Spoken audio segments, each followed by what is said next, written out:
Balerina adoleshente vdes papritur, meningjiti I merr jetën. Një kërcimtare e shëndetshme humbi jetën në mënyrë të papritur për shkak të sëmundjes së meningjitit në ditën e vitit të ri. Valentina Sana, e cila u përshkrua si një prej studenteve më të mira, I tha prindërve se vuante nga një dhimbje koke.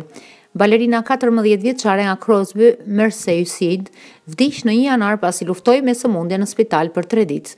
Valentina cilësohet si një vajzë e këndshme dhe e bukur nga babai I saj Alberto, ndërsa nëna 48 vjeçare dhe 2 motrat ishin të lumtura që e patën pranë për 14 vite.